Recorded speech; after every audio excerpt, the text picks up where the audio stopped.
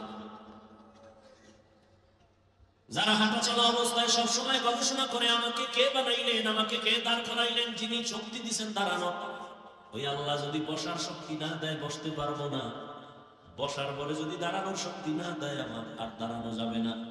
কদম একটা দিয়ে সামনে কদম যদি দিতে না দেয় আমার আর কদম দেওয়া চলবে না। জ্ঞানী যারা এরা ভাববে আসমানকে বানাইলেন, একটা খুঁটি নাই, সামান্য একটা 3 খাড়ালের ব্যান্ডেল দুনিয়ার বাঁশগুলো দিয়ে খাড়া করছে। আর আল্লাহর এত বিশাল বড় আসমান, এখান থেকে 500 বছরের দূরত্ব প্রথম আসমান। এইভাবে একটা না 7টা আসমান আল্লাহ টানাইছে।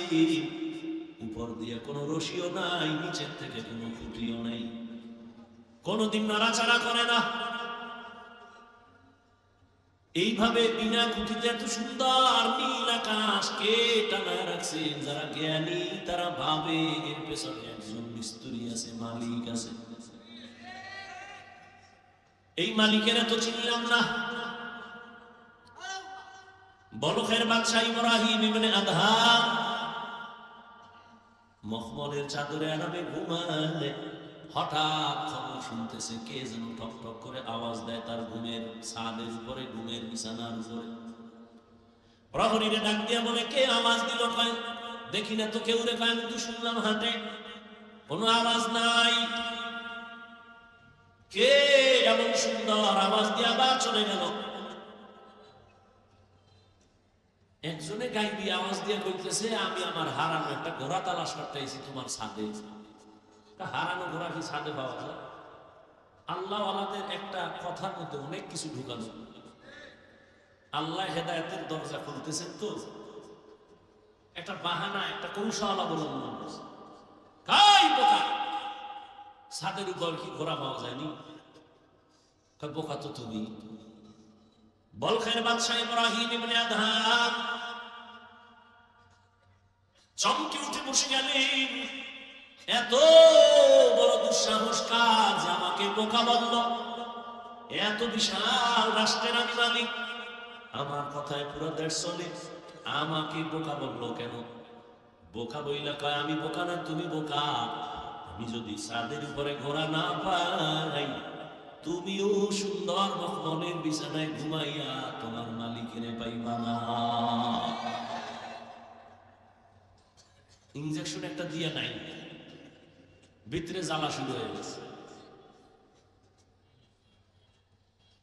এখন কয়, আমার আসলে কে না আওয়াজটা দিল? আওয়াজ তো দিছে আমার জীবনের মধ্যে একটা ধাক্কা দিয়ে ফেলছে।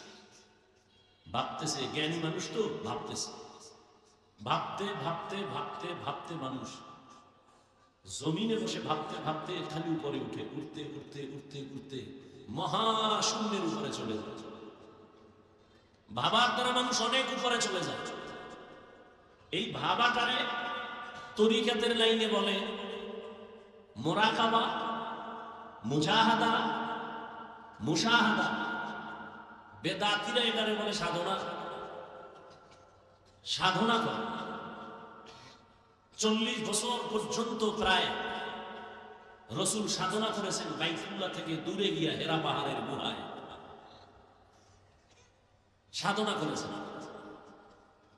এখন আপনার কাছে প্রশ্ন আমার, বাইতুল্লাহর দাম বেশি না হেরা পাহাড়ের দাম বেশি? বুঝেন না, বুঝলে জবাব দিবেন না, চুপ থাকবেন। উল্টা পাল্টা বললে ইমানের ঘাটতি হবে। বাইতুল্লাহর দাম বেশি না হেরা পাহাড়ের দাম বেশি? বাইতুল্লাহ। কোরআনের আয়াত দিয়ে তো বাইতুল্লাহর দাম আল্লাহ বলেছেন, ইন্না আউওয়ালা বাইতিন উযিআ লিন-নাসি লাল্লাযী বিবাক্কাতা মুবারাকান ওয়া হুদা মুবারাকান ওয়া হুদাল লিল আলামিন।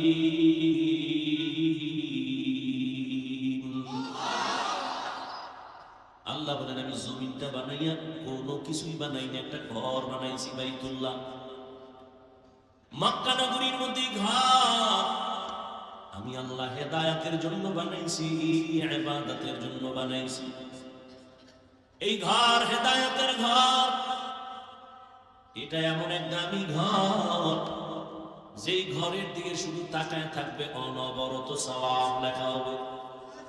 এটা এমন একটা ঘর, আপনাদের ফতুল্লাহ এলাকায় মসজিদগুলো কার ঘর? জমিনের সব মসজিদ আমার আল্লাহর ঘর। তবে বাইতুল্লাহর মতো একটার মর্যাদা নাই। বলে কেমন মর্যাদা? বলে বাইতুল্লাহর এরিয়ার মধ্যে কোন আশিক যদি একবার বলে লাব্বাইক, 1,00,000 বার লাব্বাইক বলার সওয়াব আল্লাহ দান করবে। বাইতুল্লাহর এরিয়ার মধ্যে বসে যদি একবার বলে আল্লাহ, 1,00,000 বার আল্লাহ বলার সওয়াব বান্দা পেয়ে যাবে। বাইতুল্লাহর এরিয়ার মধ্যে যদি একটা সিজদা করে আশিক, একটা সিজদার বরকতে 1,00,000 সিজদার সওয়াব পেয়ে যাবে। এরকম সওয়াব আর কোন মসজিদে আছে? এই পরিমাণ নাই। মদিনার মসজিদে আছে, নববী, মসজিদে নববী। বাইতুল মাকদিসের মধ্যেও বড় সওয়াব, কিন্তু বাইতুল্লাহর সমান না। সবই তো আল্লাহর ঘর, কিন্তু বাইতুল্লাহর সমান ঘর তো সব ঘর না।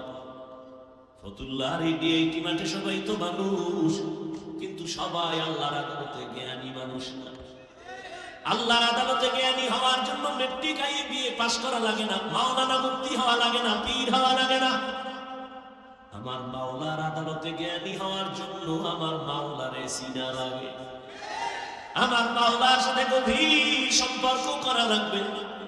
এরে যুবক, বয়ান তো তুমিও কম জানো না। নামাজ পড়া ফরজ, পর্দা করা ফরজ, মা বাবার খেদমত করা ফরজ, সবই তো জানো, করো না কেন? মিথ্যা বলা হারাম, গালি দেওয়া হারাম, গীবত করা হারাম, নামাজ ছাড়া হারাম, বেপরদায় চলা হারাম, নাচ দেখা হারাম, গান শোনাও হারাম। কাউকে হত্যা করা হারাম, চুরি করা হারাম, দুর্নীতি করা হারাম, জুলুম করা হারাম। সব এখানে এমন একটা মানুষ নেই যে জানে না। এরপরেও কেন করো না? তুমিও মুসলমান, আমিও মুসলমান। তোমার আল্লাহ আমার আল্লাহ এক, তোমার নবী আমার নবী এক, তোমার কাবা আমার কাবা এক, তোমার আমার কোরআন এক, তোমার আমার কালেমা এক, ধর্ম এক। অথচ তোমার পাও ধইরে ধইরে আল্লাহর বান্দা উলামায়ে কেরামরা বুঝাইতেছেন, তাবলীগ ওয়ালাদের মেহনত, পীর সাহেবদের মেহনত, উলামায়ে কেরাম খতিব সাহেবদের মেহনত, পাও ধরে ধরে তোমারে বুঝায়। এরপর কেন বান্দা তুমি নামাজ পড়ো না? কেন তুমি পর্দা করো না? হালাল ভাবে চলো না? এর একটাই মাত্র কারণ, তুমি কারে সিজদা দিবা তার প্রতি তোমার মায়া এখনো হয় নাই। আর মায়া না হওয়ার কারণ, তাকে এখনো তুমি চিনো না। আমি টুপি খুলতে চাই না, লজ্জা। আর তুমি কেমন মুসলমান যে টুপি মাথায় দিতে চাও না? লজ্জা। আমি দাড়ি কাটতে চাই না, লজ্জা। তুমি কেমন মুসলমান দাড়ি রাখতে চাও না? লজ্জা। আমি মসজিদে না ঢুকলে লজ্জা পাই, তুমি মসজিদে ঢুকতে গেলে লজ্জা পাও। আমি পর্দা না করলে লজ্জা পাই, তুমি পর্দা করতে গেলে লজ্জা পাও। ওরে আমি মতো একটা মানুষ, আমি তো তোমার মতো রাত কাটাই, দিন কাটাই, 3 বেলা খাই। ও আল্লাহর বান্দারা, এই জমিনের হাওয়া বাতাস সূর্যের আলোতে তুমিও বড় হয়েছো, আমিও হয়েছি। ও আল্লাহর বান্দা বলো, আল্লাহ আকল দিছে, একটু আগে বলছি কুকুর শুয়োরের দেয় না, মানুষের দিছে। একটু বলো, তোমরা নবীর তরিকা আল্লাহরে বাদ দিয়া বলো কত উপরে উঠছো। আর আমরা যারা নবীর মহব্বতে আল্লাহ পাওয়ার জন্য দাঁড়িয়ে রাখলাম, টুপি পরলাম, নামাজ পড়ি, পর্দা করি, হালাল খাই, বুঝাবার জন্য বলি, অহংকারী করি না রে বাবা। বলো আমরা কত নিচে নামছি। তুমি বলতে পারবা না, সেই শক্তি তোমার জবানে নাই, অন্তরে নাই। আমি বলি শুনো, কেউ কাঁদতেছে পাইয়াও সব হারাইছি, আর একদল কাঁদতে পাইয়াও পাই না। চেয়ারম্যানের চেয়ারের মেয়াদ শেষ। আর যারা নবীর আদর্শ নিয়ে আসিলাম, আগে যেমন আছি এখনো আছি, সামনে এমনই থাকবে, কোনো চিন্তাই নাই। চেয়ারম্যানের চেয়ারের মেয়াদ শেষ, আর নবীর আদর্শওয়ালা টুপিওয়ালা ওলামায়ে কেরামের কোনো মেয়াদি নাই, শেষ হবে আমার কি? এই সম্মানকে দিছে টাকা দিয়া সম্মান কিনলে ফুলের মালার পরে আবার জুতার মালা। আর আমার মাওলায় যারে সম্মান দেয়, ওই বান্দার সম্মানে দুনিয়াতেও বাদশাহ, পরকালেও বাদশাহ। হে খোদা দয়াময় রব্বুল আলামিন,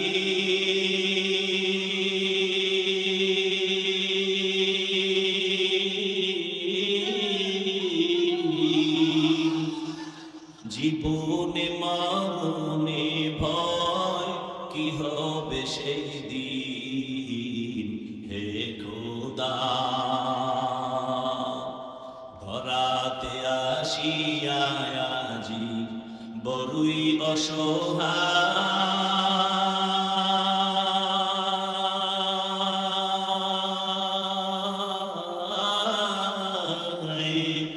ইহকালের মায়া জানে অন্ধ যে সবাই। দাও হেদায়াত মুক্তি দাতা গফুরুর রহিম,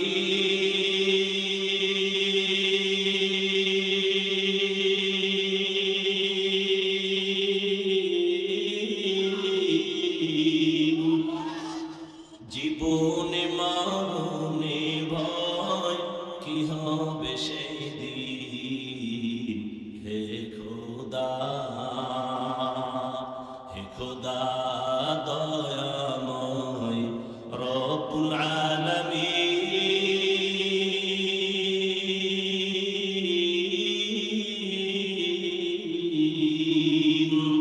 জীবনে মরণে ভয় কি হবে সেই দিন। হে খোদা। এই চিন্তা করতে করতে আবু বকর জীবন কাটায় দিলেন, মরণে আমার কি উপায় হবে। পরশুদিন হাদিস দেখলাম, রহমতের নবী ইস্তেনজায় ঢুকছেন। ইস্তেনজা ছিলেন নিজে, এরা তো রেখেছিলেন, বাংলায় খাওয়া লাগবে না। রহমতের নবী হাজত সাথে ঢুকলেন, বাথরুমে গেলেন।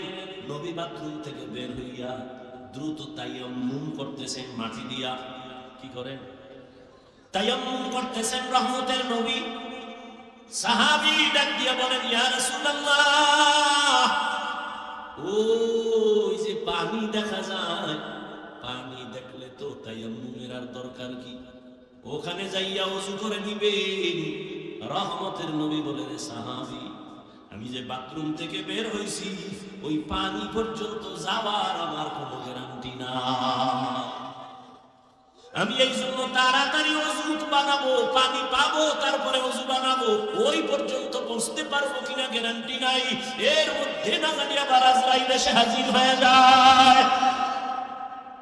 আজরাইল যদি আইসা হাজির হয়, আমার তো আর পানি পর্যন্ত যাওয়ার সুযোগ হবে না। চোখের সামনে দেখো লাশ আর লাশ। জানাজা পড়লি, লাশ কবরে দাফন করলি, আর পর নিজের লাশের চিন্তা করলি না। কত মা সন্তান হারায় কাঁদে, আমারে কে আম্মু বলে আর ডাক দিবে? মা সন্তান হারায় কাঁদে, আমি কাকে আম্মু বলে ডাক দিব? এরে আল্লাহর বান্দা, ভাই ভাই হারায় কান্না করতেছে, স্ত্রী স্বামী হারায় কাঁদে, স্বামী স্ত্রী হারায় কাঁদে। ও আল্লাহর বান্দা, এই কান্না তো তুমি কাঁদো না, তবে লেখা রাখো তোমার ঘরেও কিন্তু কান্না আসতেছে। এমন কান্না শুরু হবে আর কান্না শেষ হবে না। ও আল্লাহর বান্দারা, এত বয়ান জানো শুনো, এরপরও কেন মানো না রে বাবা? এর একমাত্র কারণ, আমার মালিকের দরবারে যে যাওয়া লাগবে, দাঁড়ানো লাগবে, হিসাব দেওয়া লাগবে, সে চিন্তাই নাই। এই চিন্তায় যারে দইরা ফলাইছে, ওই বান্দার দিকে তাকাইনি দেখবা চোখের কোঠায় পানি। কিও ভাই, তোমার চোখে পানি কেন? বলে, আমি মালিকের আদালতে কেমনে দাঁড়াইয়া জবাব দিব? রহমতের নবী আম্মা জান আয়েশার হুজরায় ঘুমায়। হঠাৎ নবী বলেন, আমি যদি ঘুমাই, আমার চোখ বন্ধ থাকলে আমার অন্তর ঘুমায় না। হঠাৎ আমি কানের মধ্যে শুনি, কে যেন আমার মাথার পাশে মসজিদে নববীতে কান্না করে রাতের গভীর। আমি উঠলাম, উঠা আমি বের হইয়া তাকায় দেখি রাতের গভীরে নামাজে দাঁড়ায়া কে কান্না করে? দুনিয়ার কোন সাধারণ কেউ না, আমার কলিজার সাহাবী, জান্নাতের 1 নাম্বার সার্টিফিকেট দারি সাহাবী আবু বকর নামাজে দাঁড়ায়া দাঁড়ায়া কান্না করতেছি। আমি নবী পেছনে অপেক্ষা করতেছিলাম। নামাজ শেষ, জিজ্ঞাসা করলাম, ও আবু বকর, আপনি নামাজে দাঁড়ায় কান্না করেন কেন? আবু বকর বলেন, ইয়া রাসূলুল্লাহ, আমি আল্লাহর আদালতে কেমনে দাঁড়াবো সেই ভয়। হর কে দার খৌফে হক দর দিল মাদার, জান্নাতুল মাওয়া দেহত রামাকাম জুজবা হাতচি জে মখাজ ইনসুজা ফজলে উআ মস্তে দরজুল লা জাহা। এই আল্লাহর ভয়, আল্লাহর আদালতে দাঁড়ায় হিসাব দেওয়ার ভয়টা অন্তরে ঢুকানোর জন্য লাগবে একজন আল্লাহওয়ালার নেক নজর। এজন্য আল্লাহ বলেন, ইয়া আইয়ুহাল্লাযীনা আমানুত্তাকুল্লাহা হাক্কা তুকাতি, ও মুমিনেরা আল্লাহকে ভয় করো হক আদায় করে। ওয়ালা তামুতুন্না ইল্লা ওয়া আনতুম মুসলিমুন। মুসলমান না হইয়া মরিও না, সাবধান। নবী বলেন, আলা কুল্লুকুম রাইন ওয়া কুল্লুকুম মাসউলুন আন রাইয়াতিহি। এই উঠেকা মোনাজাত দিয়ে দিন। মাওলায় যদি বাড়ি না নেয়, কেমনে আগে বাড়ি যাবা? মাওলা না নিলে পারবা? একজনে 1.5 ঘন্টা উঠে গেছে, তাড়াতাড়ি বাড়ি যাইব, আর একজনে মোনাজাত দিয়া কান্নাকাটি কইলে এরপরে রওনা হইছে বাড়ি যাব। ওই ঘটনা আছে না, সুলতান মাহমুদ গজনবীর ঘটনা, আয়াজের ঘটনা, এক ধনী বড় টাকাওয়ালা আর মালিক আর গোলামের ঘটনা। মালিক আর গোলাম বাড়ি যায়, হঠাৎ মালিকের কয়, গোলাম স্যার একটু দাঁড়ান, আমার একটু জরুরত আছে। দাঁড়াই নাম, ঢুইকা গেছে মসজিদে, মসজিদে গিয়া সেজদায় যাইয়া কান্দে। মালিক অপেক্ষা করে, আয় না কেন? নাইকা গিয়া দেখে গোলাম সিজদায় পড়ে কাঁদে, ও মালিক তোমার দরবারে হাজির, তুমি কবুল করো। দীর্ঘ টাইম অপেক্ষা কইরা গোলাম যখন বের হইতেছে, মালিক কয় এত দেরি কেন করলা? কয় যেই মালিক তোমারে মসজিদে ঢুকায় না, ওই মালিক আমারে যেন কেমন বের হইতে দেয় না। মাছ পানি ছাড়া ভালো লাগে না, মাছ পানি পাইলে মনে করে আমার জীবন। আরে আমার মাওলা পাকের যারা আশিক, আল্লাহর মহব্বতের যারা গোলাম, ওরা দুনিয়ার রং তামাশায় ভুলে গেলে ভালো লাগে না। কখন জিকিরের ময়দানে ঢুকবে, কখন একটু আলেমের কাছে যাবে, কখন একটু কোরআনের তেলাওয়াতের আওয়াজ অন্তরে নিবে, কখন একটু জায়নামাজে দাঁড়াবে, কখন আমার মাওলাকে একটু মায়া কইরা ডাকবে, ও আল্লাহ। আরে আমার মাওলারে ডাকলেই তো বান্দা এত খুশি, আল্লাহর মহব্বত অন্তরে জমা হয়ে যায়। হানজালা নবীর সাহাবী, ঘটনা আপনারা নাম শুনছেন। হানজালা রহমতের নবীর বড় আশিক। একদিন রাস্তায় হাঁটে আর ঘুরে আর কয়, না ফাকা হানজালা, না ফাকা হানজালা, আমি হানজালা মুনাফিক হয়ে গেছি, মুনাফিক। ঘুরতে ঘুরতে দেখা ওমরের সাথে।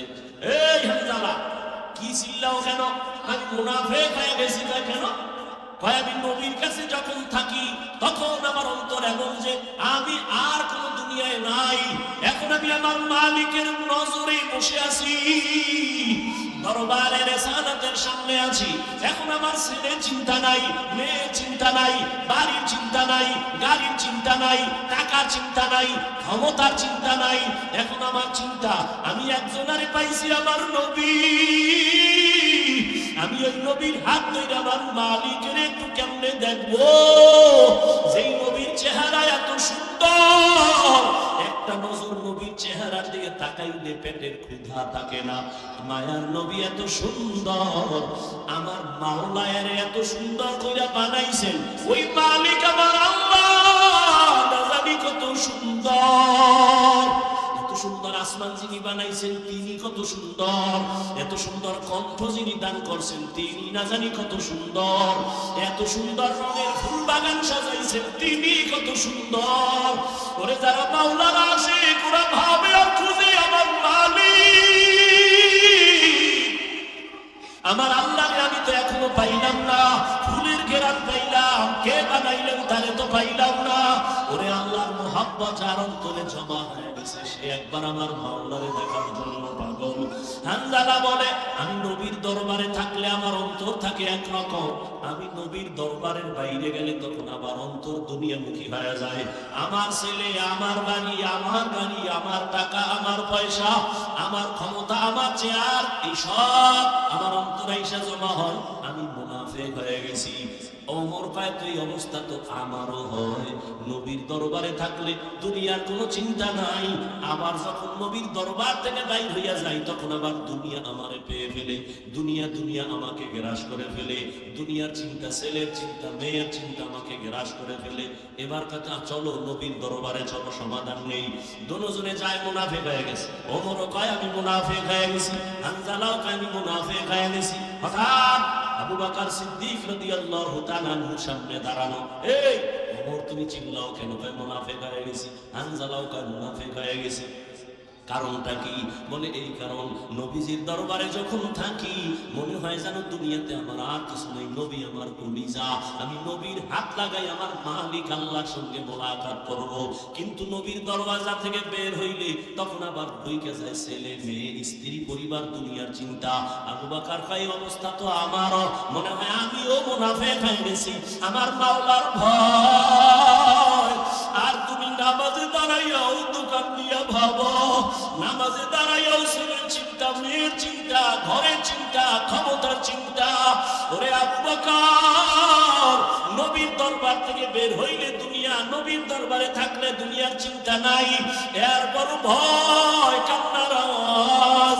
আর তোমার আমার তো নামাজের মধ্যেও দুনিয়া ঢুকানো, জিকিরের মধ্যেও দুনিয়া ঢুকানো, তোমার আমার চোখে পানিও নাই, কোনো আফসোস নাই রে বাবা। নবীর দরবারে গেলেন, রহমতের নবী বলেন, এমন যদি তোমাদের হয় আর ভয় লাগে, এটাই তোমাদের ঈমান যে শুদ্ধ পরিপক্ক, এটাই তার প্রমাণ, তোমাদের ঈমানে কোনো ভেজাল নাই। এনে নবীরা আসে, ইব্রাহিম ইবনে আদহাম পাগলের মতো হয়ে গেল, কে আমাকে বোকা বলল? ঠিকই তো, আমার ওয়ার্ডারে বলখের মানুষগুলো দাঁড়ায় আর বসে, কিন্তু আমি তো একবারও চিন্তা করলাম না এই যে সূর্যটা উঠছে পূর্ব দিগন্তে, এই সূর্য তো আমার অর্ডারে উঠেও না, আমার অর্ডারে ডুবেও না।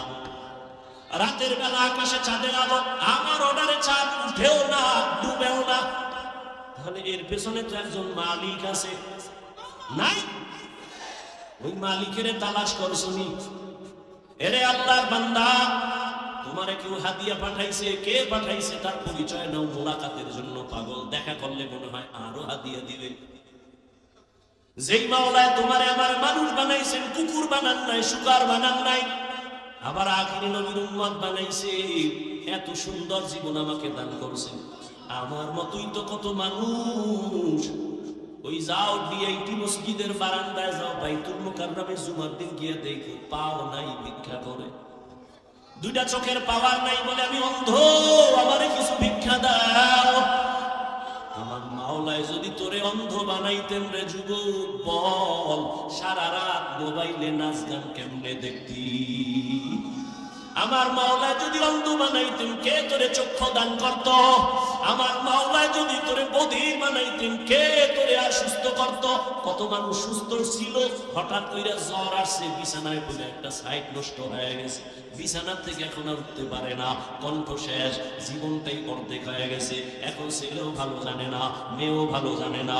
ও আমার ফতুল্লাহ এলাকার মুসলমান বাবারা, ও বৃদ্ধ বাবাজি, ও যুবক, একটু চিন্তা করো বাবা, আমরা নবীর আদর্শ মানতে গিয়া কই আমগো তো না খাইয়া কেউ মরি নাই, সম্মান কমে নাই। আমি তোমাকে বলি না আমগো মতো হুজুর হয়ে যাও, একবারও বলি না রে বাবা। বরং তুমি স্কুলে পড়ো আলহামদুলিল্লাহ, কলেজে পড়ো, চাকরি করো, ব্যবসা করো আলহামদুলিল্লাহ, তবে ওখানে থাইকেই তুমি আমার মালিকের সাথে একটা লাইন লাগাও, ওখানে থাইকা নামাজের সেজদা দাও। চাকরি করিয়াও কি তোমার মতো নামাজি নাই? ব্যবসা করে নামাজ ছাড়ে না এরকম জেনারেল লাইনের মানুষ কি নাই? তোমার মতো যুবক রাস্তায় গাড়ি চালায়, এক বেলার নামাজও ছাড়ে না, দাঁড়িয়েও কাটে না। বলো বাবা তুমি কেন পারো না? তোমার মতো কত যুবক নদীর মধ্যে মাছ ধরে, নামাজ ছাড়ে না, বলো তুমি কেন পারো না? তোমার মতো যুবক স্কুল কলেজে পড়িয়াও নামাজ ছাড়ে না, বলো তুমি কেন পারো না? আসলে কি তোমার কপাল পুড়িয়ে গেছে, নাকি কোরআন হাদিস মিথ্যা মনে করেছো? যদি বলো হ্যাঁ, তো একটা ভুল কোরআন থেকে বের করে দাও, আমিও দাড়িটা কেটে ফেলি, নামাজ বন্ধ করে দেই। যদি কোরআনে ভুল হয় সবই ভুল, আল্লাহ ভুল। আর যদি বলো না আল্লাহর কোরআন সত্য, তো আল্লাহ আছেন সত্য। গুনাহ নিয়ে কবরে গেলে আযাব হবে, তাও সত্য। নেক আমল নিয়ে যদি যাও জান্নাত পাইবা, তাও সত্য। আল্লাহর কোরআন মিথ্যা না সত্য? ওই কোরআনে জান্নাতের বয়ান আসেনি, ওই কোরআনে জাহান্নামের বয়ান আসেনি। কে জান্নাতে যাবে, কে জাহান্নামে যাবে আল্লাহ তাও বলেছেন। মনটাকে শুধু বুঝাইও। হাফিজুর রহমান ভাই তো আমাদেরকে হুজুর হওয়ার জন্য তাকিদ দেয় নাই, হাফিজ ভাই তো কওমি মাদ্রাসায় যাইতে বলে নাই, হাফিজুর রহমান তো তাবলীগ না গেলে জাহান্নামে যাবা বলে নাই। কি বলছে? স্কুলে পড়লেও নামাজ ছাড়া যাবে না। স্কুলে পড়িয়াও তো আমার মতো যুবক নামাজ পড়ে, আমি কেন পারি না? আমার মতো যুবক চাকরি করে নামাজ পড়ে, আমি কেন পারি না? আমার মতো যুবক ব্যবসা করে নামাজ পড়ে, আমি কেন পারি না? আমার কপাল বুঝি খারাপ, গুনার কারণে আল্লাহ বুঝি আমার উপরে বেজার হয়ে গেল। এখনো সময় আছে, তওবার দরজায় ফিরে আসো। আল্লাহ তাআলা বারবার ডাকে, আয়, কই যাবি বান্দা আয়, যেদিকেই যাবি জাহান্নাম ছাড়া আর কিছুই নাই। আমার দরজাটা শান্তির আর রহমতের দরজা, তওবা কর, জীবনের সব গুনাহ মাফ করে দিব। 5 বেলার নামাজ পড়ো, মা বাবার দোয়া নাও, বেয়াদবি করিও না, শিক্ষকের দোয়া নাও, বেয়াদবি করিও না, উলামায়ে কেরামের পরামর্শ নিয়ে নামাজ পড়ো, দাঁড়িয়ে রাখো, মা বাবার দোয়া নিয়ে চলো, চাকরি করো, ব্যবসা করো, হালাল ভাবে চলো, হারাম খাইও না, কারো হক নষ্ট করিও না। না, কারো উপরে জুলুম করিও না। যদি এমন অবস্থায় তুমি নেক আমল নিয়ে কবরে যাইতে পারো, তোমার কবর হবে জান্নাতের বাগান। আল্লাহ তাআলা আরামের বিছানা দিবেন ফেরেশতার মাধ্যমে ঘুমানোর জন্য। আর যদি বান্দা গুনার মজা পাইয়া গুনাহ করতে করতে করতে করতে আজরাইলের হাতে ধরা খাইয়াই যাও, আজরাইল যদি আইসা দেখে তোর কানের ভেতরে গানের তার লাগানো, তুই বিছানায় শুয়া শুয়া গানের তার কানে লাগাইয়া গান শুনতেছো, আজরাইল যদি এর মধ্যে আল্লাহ পাঠায় দেয়, অবস্থা কেমন তোমার খারাপ হয়ে যাবে। ঈমান নাই, কালেমাও তোমার জবানে আর আসবে না। নবী বলে একটা জ্যান্ত ছাগলের চামড়া খুললে যেমন কষ্ট পায়, একটা গুনাহগার বেনামাজি রূহটা যখন আজরাইল নেয় সেই কষ্ট শুরু হয়ে যায়। আজরাইলকে দেখে এক হাত মাশরিকে আর এক হাত মাগরিবে, পা জমিনে মাথা আসমানে, চক্ষু দুটো বড় বড়, এখানে দেখাই গুনাহগারের কলিজার মধ্যে কম্পন শুরু হয়ে যায়। আর যে জাহান্নাম আল্লাহ বানাইছে, ওই গুনাহগারেরা জাহান্নামের ছবিটা দেখায়া দেয়। ও আল্লাহর বান্দা, তুমি আমি তো মানুষের কাতারেই নাই। যারা মানুষ, ওই যে আবু বকরের কথা বলতেছিলাম, রহমতের নবী যার কোনো গুনাহ নাই, তিনিও কান্না করতেছেন আল্লাহর আদালতের হালাতের কথা চিন্তা করিয়া। আম্মা জান আয়েশা রাদিয়াল্লাহু আনহা বলেন, নবীজিকে আমি জিজ্ঞাসা করলাম, নবী আমার রুমে বসে কাঁদেন কেন? নবী বলেন, ও আয়েশা, হাসরের ময়দানে আমার উম্মতের কি উপায় হবে, এই চিন্তায় আমি কান্না করতেছি। আম্মা জান বলেন, ও নবী, হাসরের মাঠটা কেমন হবে? নবী বলেন, আয়েশা, এই জমিনটা হবে কিয়ামতের মাঠ, আরাফার ময়দান হবে আল্লাহর বিচারালয়, আদালত। এই দুনিয়ায় তো বড় বড় মাস্তান তো চলে গেল, আল্লাহর কোরআনের একটা ভুল বের করতে পারে নাই, নবীর একটা কথা মিথ্যা প্রমাণ করতে পারে নাই।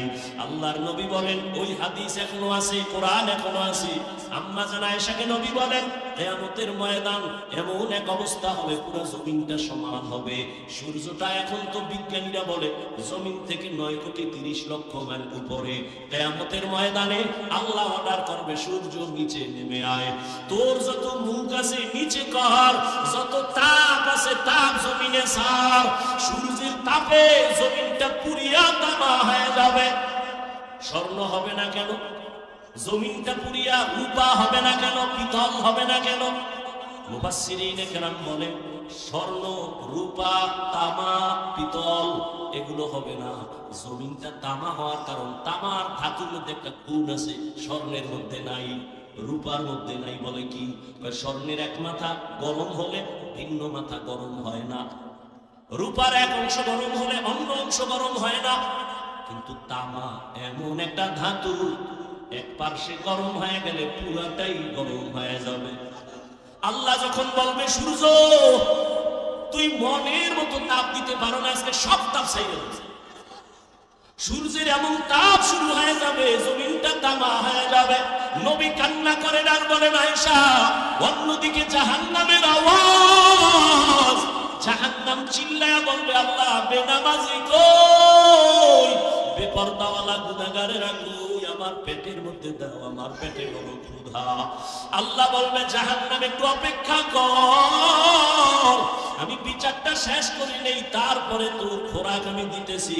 নবী বলেন, জাহান্নাম থামে না, তখন আল্লাহ অর্ডার দিবেন, এই ফেরেশতারা জাহান্নামের গলার মধ্যে 70,000 শিকল লাগাইয়া বাঁধো, এক একটা শিকলের গোড়ায় 70,000 ফেরেশতা ধইরা ভালো কইরা পেছন দিকে টাইনা রাখ, ও যেন আমার আদালতের দিকে আসতে না পারে। যদি আমার আদালতের দিকে আগায়, আমি তো আর বিচার করতে পারবো না। জাহান্নামের আগুন এই মানুষগুলোকে পেটের মধ্যে নিয়ে নিবে। আল্লাহর অর্ডারে ফেরেশতারা জাহান্নামের গলায় শিকল লাগাইয়া 70,000 করে একটা শিকলের গোড়ায় জাহান্নামের ধরবে, ধইরা রাখতে পারবে না। এত চিল্লানি দিয়া বলবে, আল্লাহ বেনামাজি গুনাহগার আমার খোরাকগুলো দাও খোদা। আল্লাহ পাক নবী বলেন, আল্লাহর ফেরেশতারা যখন ধরে রাখতে পারবে না, তখন আমি মুহাম্মদের অন্তরে বড় মায়া, আমি সাথে সাথে সিজদায় পড়ে বলবো, আল্লাহ জাহান্নামের ফিরাও, আমার উম্মত মনে হয় ধইরা ফালাইবে, ফিরাও, আমার উম্মত যেন জাহান্নামের আগুনে না যায়। আমার উম্মত যদি জাহান্নামে যায় আমি জান্নাতে যাব না। তখন আল্লাহ বলবে, নবী আপনি মাথা উঠাইয়া দেন, কাঁদিয়েন না, আপনার কান্না আমি সহ্য করতে পারি না। আমি মাথা উঠাইয়া দিব। আল্লাহ পাক দেখে জাহান্নাম এখনো দাঁড়ায় না, শিকলেও ধরে রাখতে পারে না। তখন আল্লাহ আমার সান্ত্বনার জন্য একটু কুদরতি হাতের পানি ফেরেশতারে দিয়া বলবে, জাহান্নামের গায়ে ছিটায়া দাও। যখন জাহান্নামের গায়ে আল্লাহর দেওয়া কুদরতের পানিটা ছিটায় দিবে, জাহান্নাম দ্রুত গতিতে পেছনে ভাগতে থাকবে। ফেরেশতারা বলবেন, আল্লাহ এতক্ষণ আমরা ৭০,০০০ শিকল লাগাইয়া যে জাহান্নামের ধরে রাখতে পারি না, তুমি এমন কি বরকতের পানি দিছো যে জাহান্নাম এখন নিজে নিজে পেছনে দৌড়ায় ভাগতেছে? কারণ কি? এটা কি জমজমের বরকতি পানি? না কি এটা কাউসারের পানি? না এটা কি আবে হায়াতের পানি? না এটা দুনিয়ার বরকতের কোনো পানি? না তোমার বৃষ্টির পানি? না কোনো সমুদ্রের পানি? আল্লাহ বলবে, ফেরেশতা এই পানি জমজমের পানিও না, কাউসারের পানিও না, এই পানি আবে হায়াতের পানিও না, এই পানি দুনিয়ার কোনো পানি না, বৃষ্টির পানি না। আল্লাহ বলবেন, আমার মায়ার নবীর গুনাহগার উম্মতের চোখের পানি। দুনিয়াতে আমার মায়ার নবীর উম্মতেরা গুনার কথা স্মরণ করে কাঁদত। মানুষ যখন ঘুমায়া যাইত, আমার আশিকের কান্না শুরু হয়ে যাইত। গভীর রাতে সিজদায় করে বলতো, দয়ার মালিক আমার মতো গুনাহগার এই জমিনে আর কেউ নাই। গুনার কারণে আমার হাত না পাক, আমার চোখ না পাক, আমার জিহ্বা না পাক, আমার অন্তর না পাক। আয় আল্লাহ, তোমার দেওয়া সূর্যের আলো, পানি, বাতাস সব নিয়ামত খাইয়া তোমার নাফরমানি করেছি। আজ আমি গুনার কারণে মনে হয় আমার জাহান্নাম ছাড়া উপায় নাই। আমার গুনার খবর আমার মাও জানে না, বাবাও জানে না, ভাই বোন স্ত্রী পরিবারের কেউ জানে না। আমার গুনার খবর আমার মা বাবাই যদি জানতো, লাথি মেরে ঘর থেকে বের করে দিত। আমার গুনার খবর যদি আমার স্ত্রী জানতো, আমাকে স্বামী বলে গ্রহণ করত না। আমার গুনার খবর যদি আমার সন্তান জানতো, কোনদিন আমাকে বাবা বলতো না। ও দয়ার মালিক যে তুমি কত দয়ার মালিক, তুমি আমার সব গুনার খবর জানো। ও আল্লাহ, এ যুবকের আমার মাওলারে ডাক দে, দুই ঘোড়া চোখের পানি চাও, আর গুনার কত স্মরণ করে ক্ষমা চাও। আর আল্লাহরে বলো, আমার মাওলা যে কেমন দয়ার মাওলা। ওরে দরওয়াজা জানালা বন্ধ করে মোবাইলে তারা যে গুনাহ করেছো, ওই দরওয়াজা জানালার ভেতরের গুনার খবর মাও জানে না, বাবাও জানে না। ওরে আমার মাওলারে ফাঁকি দিতে পারো নাই রে বাবা। আরে তোমার গুনার খবর যদি মা জানতো, ঘর থেকে বের করে দিত। কিন্তু আমার মাওলা যে কেমন দয়ার মালিক, গুনাহ করছি দেখছে, এরপরও ঘরের থেকে বের করে দেয় নাই, সম্মানের চেয়ার থেকে ফালাইয়া দেয় নাই। ও আল্লাহর বান্দারা, আজকে বাড়ি পাইছো, গাড়ি পাইছো, সন্তান, বিবি, পরিবার, ক্ষমতা সবই পাইলা, কিন্তু আজকে যেইগুলি পাইয়া পাগল, চিন্তা করে দেখছো এগুলি কিছুই তোমার আমার আপন না। ওরে আজরাইল আইসা যখন রূহ দইরা টান মারবে, ওরে তোমার আপন মা বাবা তোমারে ফেলে দিবে, আর ঘরে ঢুকাইবে না। সাদা কাপড়ের প্যাকেট বানাইয়া কবরের দেশে পাঠাইয়া দিবে। এতদিন যে মা বাবার জন্য এত পাগল হইলাম, কেউ আমার সাথে যাবে না। আমি আস্তে আস্তে দেখি আমার বন্ধু নাই, আমার পাশের লোকগুলো সব আলাদা হয়ে গেল। এক পর্যায়ে আমারে সাদা কাপড়ে পেঁচাইয়া আমারে বাগ বাগানে নিয়ে রওনা। ওই কবরে অন্ধকার ঘর, বাতি নাই, কোনো সাথী নাই। ওই কবরে পাড়াইয়া পাড়াইয়া মাটি দিয়া সবাই চলে গেল, আমি এখন একা। আমার ডানে মাটি, বামে মাটি, সামনে পেছনে, উপরে নিচে মাটি। কই আমার বাড়ি, কই আমার গাড়ি, কই আমার সন্তান, কই আমার মা বাবা, কই আমার ক্ষমতার চেয়ার, কই আমার সম্মান। এখন এই অন্ধকার কবরে দুইজন ফেরেশতা চলে আসবে প্রশ্ন করার জন্য। রবের পরিচয় দাও, ধর্মের পরিচয় দাও, রহমতের নবীর পরিচয় দাও। আমি যদি মাওলারে না চিনিয়া কবরের বিছানায় যাই, ওরে গুনাহগার বেনামাজি তখন বলবে হা হা লা আদরি, হা হা লা আদরি, হা হা লা আদরি। আফসোস, আমি কিছুই জানি না, কিছুই জানি না, কিছুই জানি না। আমার রবকে আমি চিনি না, আমার ধর্ম কি জানি না, মুহাম্মদ নবীকে আমি চিনি না। নবী বলেন সাথে সাথে আমার মাওলা রাগান্বিত কুদরতি আওয়াজ দিবেন। আল্লাহ বলবেন ফেরেশতা, এর সাথে আর ভালো ব্যবহার করার কোনো সুযোগ নাই। এই বান্দারে আমি দুনিয়াতে কত আদর করছি, আমি আল্লাহ কত নিয়ামত খাওয়াইলাম। আমার দেওয়া জমিনের ফসল খাইলো, গাছের ফল খাইলো, নদীর মাছ খাইলো, একবারও শুকর আদায় করে নাই, বরং আমার নাফরমানি করেছে। আলেম ওলামারা বুঝাইলো, বুঝে নাই, বিরোধিতা করেছে। এখন আর সুযোগ দেওয়া হবে না, এর জাহান্নামের শিকল লাগাও, কবরের ভেতরে জাহান্নামের বিছানা দাও। আল্লাহ রাগান্বিত হয়ে বলবে নাফরমানের ধর, কবরের ভেতরে জাহান্নামের আগুন লাগা দাও। আল্লাহ রাগান্বিত হয়ে বলবে ও কবরের মাটি, এই গুনাহগারের দুই পার্শ্ব থেকে জোরে জোরে চাপ দাও। এমন করে দুই পাশের মাটি চাপ দিবে, সহ্য করতে পারবি রে যুবক। একটা মশার কামড় সইতে পারো না, বেতের বাড়ি সইতে পারো না, সূর্যের গরম সহ্য করতে পারো না। গুনাহ নিয়ে কবরে গেলে কেমনে মাটির চাপ সহ্য করবা? ওরে আল্লাহরে এখনো বন্ধু বানাও, আল্লাহর খাঁটি ওলি, আল্লাহ যারা উলামায়ে কেরামদের বন্ধু বানাও।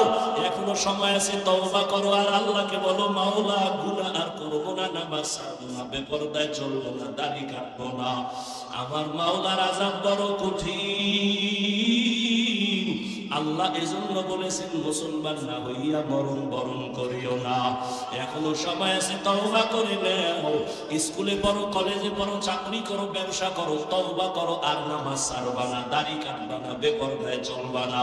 মা বাবার দোয়া নিয়া, উলামায়ে কেরামের দোয়া নিয়া, শিক্ষক মুরব্বীদের দোয়া নিয়া নবীর তরিকায় চলবা।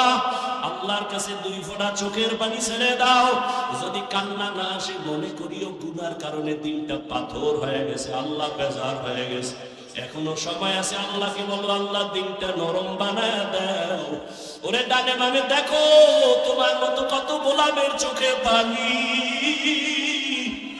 তোমার আমার চোখে কেন পানি নাই? গুনার কারণে আল্লাহ বেজার। ওরে কান্নাওয়ালার কাছে হাতটা বাড়াইয়া দোয়া চাও আর বলো ও কান্নাওয়ালা ভাই, আমার জন্য একটু দোয়া করেন, আমার গুনার কারণে আমার কলমটা পাথরের মতো শক্ত, আমার চোখে পানি আসে না। দোয়া কান্নাওয়ালার দোয়া ফেরত যাবে না। আল্লাহর কাছে তওবা করো, মরিয়াও গেলে আর নামাজ ছাড়বা না, গুনাহ নিয়ে কবরে যাইবা না। যদি তওবার নিয়ত হয়, দুটো হাত আমার আল্লাহকে দেখাইয়া দাও। আয় আল্লাহ, হাতগুলো কবুল করে নেন, তওবা কবুল করে নেন। আয় আল্লাহ, তওবার উপরে মজবুত হইয়া চলার তৌফিক দান করেন, আমিন। আলহামদুলিল্লাহি রাব্বিল আলামিন, ওয়াসসালাতু ওয়াসসালামু আলা সাইয়্যিদিল আমবিয়াই ওয়াল মুরসালিন ওয়া আলা আলিহি ওয়া আসহাবিহি আজমাইন। ইয়া আরহামার রাহিমিন, ইয়া আরহামার রাহিমিন, ইয়া আরহামার রাহিমিন। রব্বিরহামহুমা কামা রাব্বায়ানি সগীরা, রব্বিরহামহুমা কামা রাব্বায়ানি সগীরা। এ জীবনে না করিলাম বন্দেগি, গুনাহ করে কাটাইলাম জিন্দেগি। তওবা করে আবার তওবা ভাঙ্গিলাম, অবশেষে খাঁটি তওবা করিলাম, অবশেষে খাঁটি তওবা করিলাম। ইয়া আল্লাহ, কুদরত ইবাদতের নজর